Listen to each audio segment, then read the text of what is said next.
Bonjour à tout le monde et bienvenue encore à cette étude biblique dans la première lettre de Jean.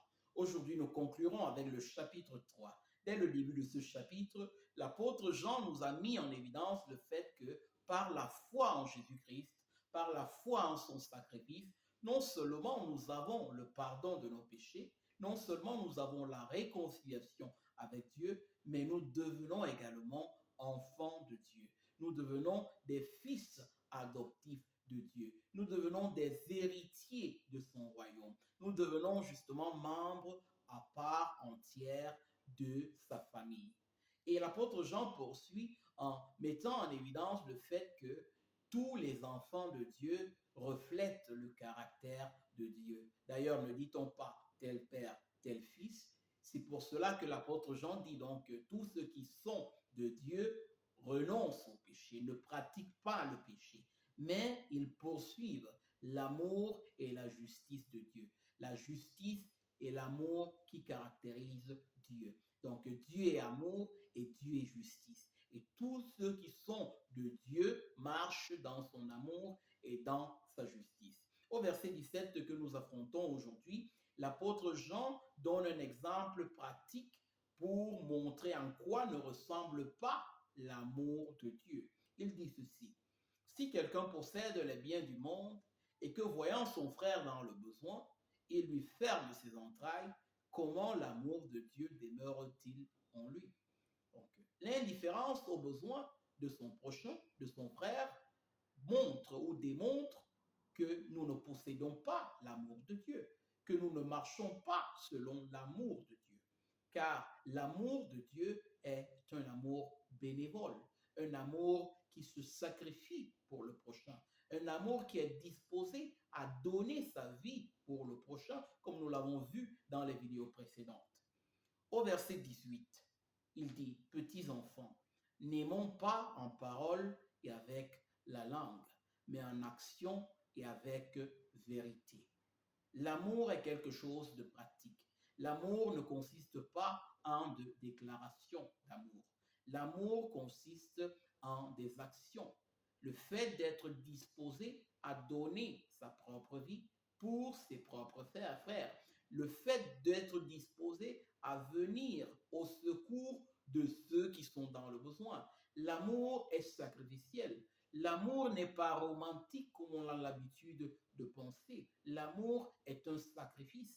L'amour est un don, est un, est se donner à l'autre, être disposé à se mettre de côté pour le bien de l'autre, à renoncer à soi-même pour le bien de l'autre. Voilà pourquoi il est important ici de recevoir cette exhortation de l'apôtre Jean. N'aimons pas en parole, mais aimons en action et avec vérité. Au verset 19, il dit: par là nous connaîtrons que nous sommes de la vérité et nous rassurerons nos cœurs devant lui. Par là nous connaîtrons que nous sommes effectivement enfants de Dieu, car Dieu est la vérité. Jésus-Christ se présenta comme le chemin, la vérité et la vie. Donc par là, nous reconnaîtrons que nous sommes enfants de Dieu, que nous sommes disciples de Jésus-Christ, lorsque nous marchons dans son amour et dans sa vérité.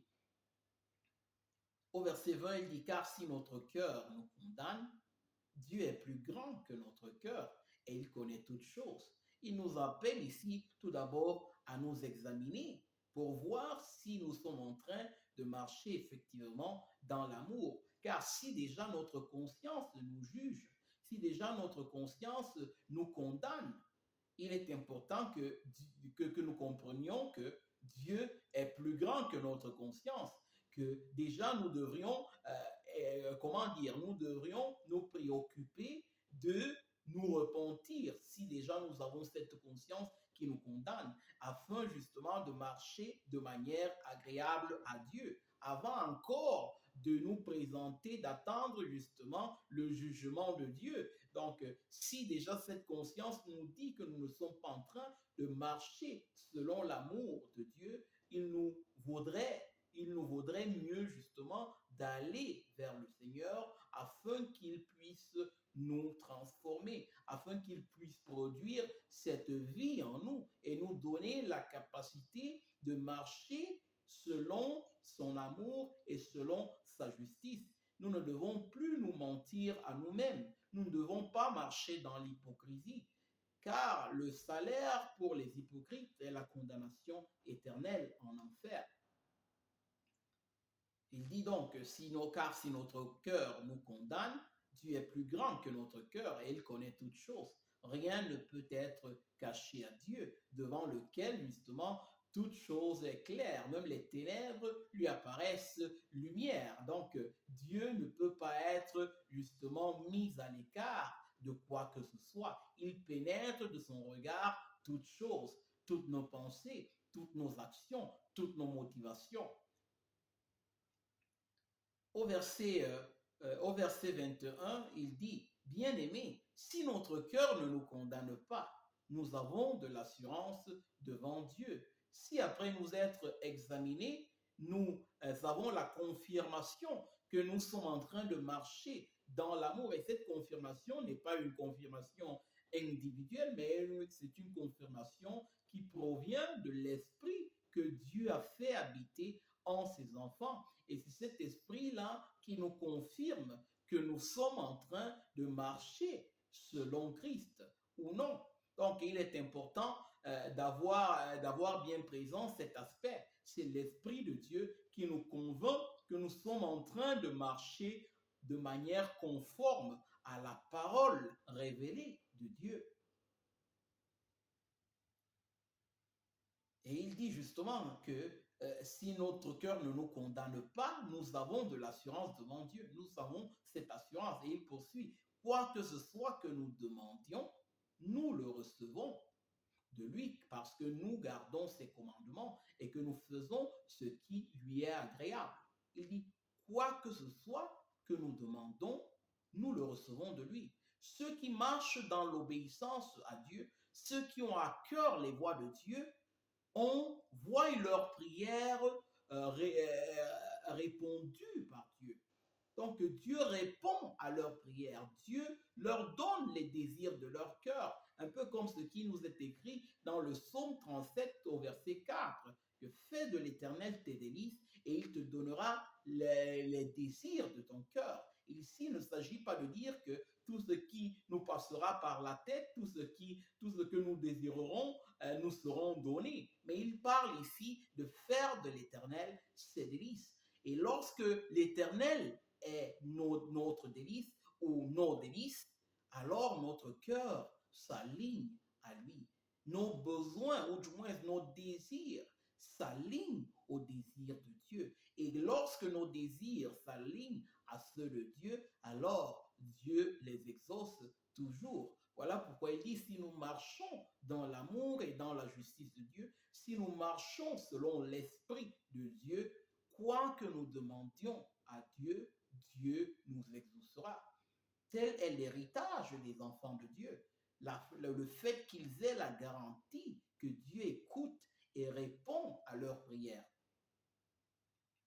Au verset 23, il dit, et c'est ici son commandement, que nous croyons au nom de son Fils Jésus-Christ et que nous nous aimions les uns les autres, selon le commandement qu'il nous a donné. Et il nous rappelle en quoi consiste le commandement de Dieu. Il dit, le commandement de Dieu consiste en croire en son Fils unique Jésus-Christ. La foi en le Seigneur, en son œuvre achevée sur la croix, en son œuvre, en l'œuvre qu'il accomplit dans le cœur de tous ceux qui lui appartiennent, à la direction qu'il donne à tous ses enfants. Croire en le nom de Jésus-Christ. Et ensuite, il ajoute que nous nous aimions les uns les autres, selon le commandement qu'il nous a donné, car l'amour est un signe. L'amour pour son prochain, l'amour les uns les autres est un signe de l'amour de Dieu, est un signe que nous avons été avec Dieu, que nous sommes de Dieu, que la vie de Dieu est manifeste en nous. Il poursuit, celui qui garde ses commandements demeure en Dieu et Dieu en lui.